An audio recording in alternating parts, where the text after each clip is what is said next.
All right, so short introduction. My name is Cassie. I'm a graduate student at Nova Southeastern University. I'm doing my internship here at the Urban Farming Institute, learning all about getting fresh produce to individuals in the community, as well as the benefits.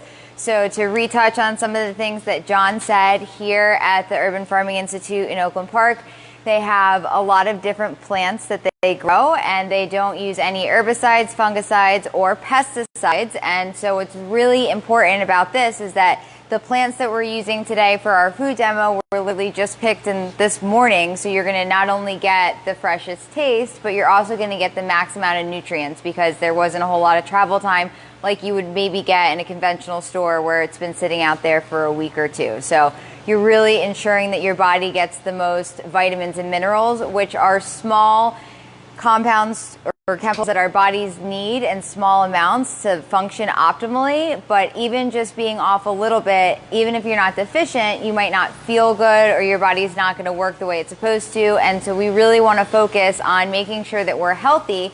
So if we do encounter any kind of stress, our bodies are prepared to, defend against it.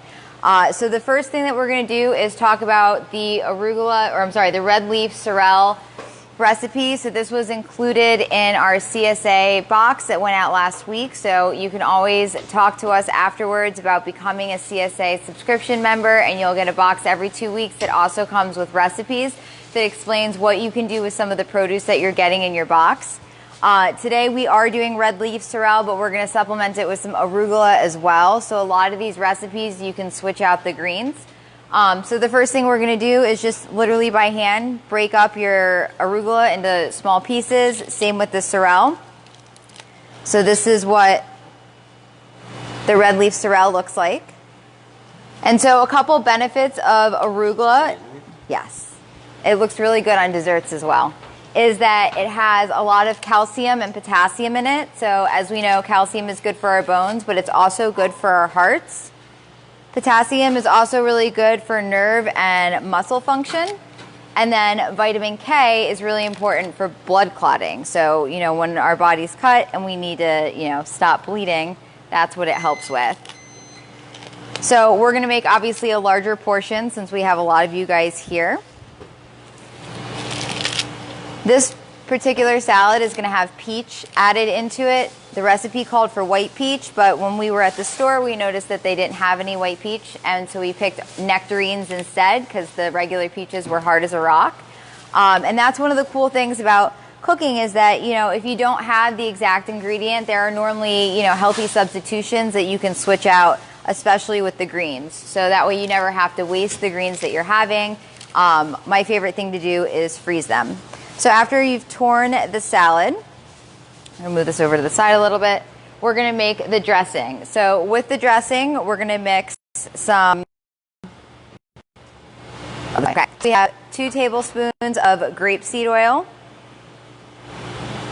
And you want to use grapeseed oil because it has a more mild taste to it, so it won't overpower the flavoring. After that, we have 1 tablespoon of balsamic vinaigrette or vinegar. We also have some honey.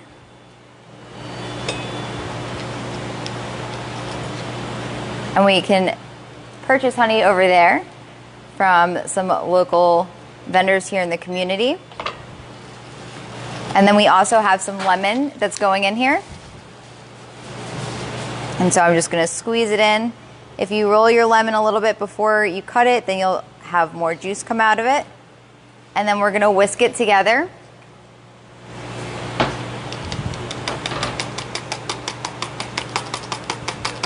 And then you'll have a nice little honey balsamic vinaigrette for your salad. So I'm actually going to wait to put this on the salad until you guys get to eat it. That way the salad doesn't get any soggy. And so I'm going to hand it over here. Thank you. And so we'll prep it. So the next recipe that we're going to talk about today is the brie apple arugula quesadillas. So it's kind of a twist on a quesadilla. The first thing you want to do is get a tortilla, and we're going to make it 2 different ways. So we're going to make it with the brie first, and then we also have an option to use like a cashew cream for those people that, for those people that don't want to use cheese, or maybe you're lactose intolerant. So this is a nice alternative to it. So with the brie quesadilla, the first thing you want to do is going to make the mustard vinegar spread that's going to go on it. So we have vinegar, apple cider vinegar, and a little bit of Dijon mustard. And then you're going to mix it together. And then take a little bit and you're going to spread it all over your quesadilla. And this is actually what Howie is working on behind me right now, so you guys get them nice and hot and don't have to wait for them to cook. Next thing you want to do is take an apple. So apples are really great. They have a lot of fiber in them. They're sweet. And they're a perfect snack because they keep you nice and full. So you get your nice thin apple, arrange it on your tortilla as you would like. And then we're going to take a little bit of the brie. So you can get brie slices, or in my case I got spreadable brie, so it's a little bit easier to go on our quesadilla.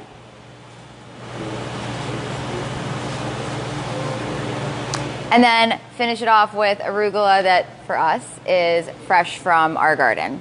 So I would suggest ripping it into little pieces, that way you don't bite and the whole piece of arugula comes out with it. And then all you have to do is fold your quesadilla in half, and then we hand it to Howie to heat up for us and then cut in little pieces.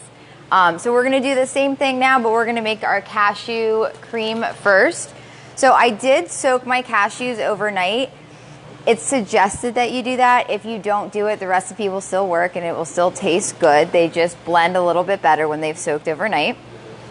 So we're going to put some cashews in here. So cashews are a great source of polyunsaturated and monounsaturated fats. So these are the fats that can help, or they're linked to preventing cardiovascular disease, or what some people call like the healthy fats.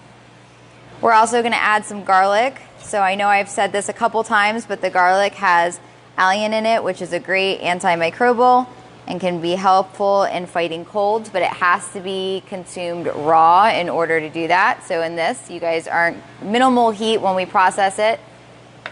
We're also going to add a little bit more of lemon, a pinch of salt, and some black pepper. There are some recipes that use nutritional yeast as well, because that has a mild cheesy flavor. If you want to add that as well, you're more than welcome to. So I have a little bullet right here. This thing comes in handy for everything, for smoothies, and so I'm just going to stick it on, blend it together.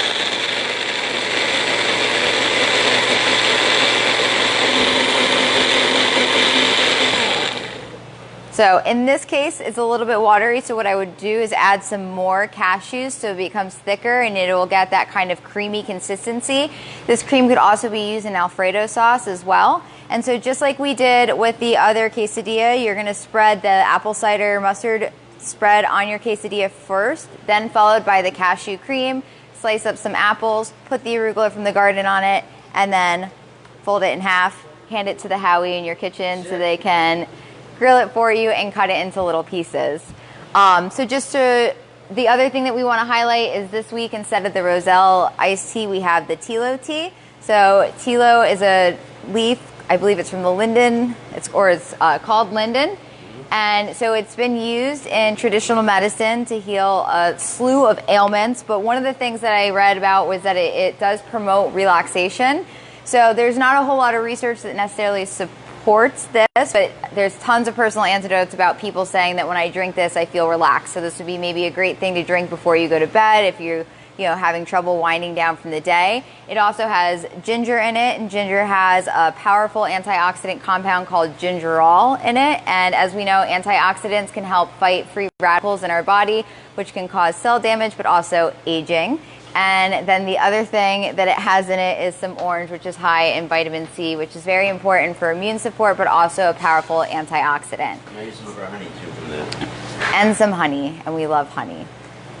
If nothing else, if it's not really good for it, it still tastes good. Yes. Better than soda for sure. It's definitely better than soda, and it's a nice cool drink. And just to remind everybody, so my partner in crime here is Howie, who is a classically trained chef, and I would not be able to do these food demos without him, because he certainly helps me prep the food the night before, as well as give me some tips and help me cut and get everything ready so it comes looking very nice to you guys, because sometimes what I make here on the demo doesn't look as pretty as what gets served to you guys. So we'll have everything on a plate in just about 5 minutes. Does anybody have any questions?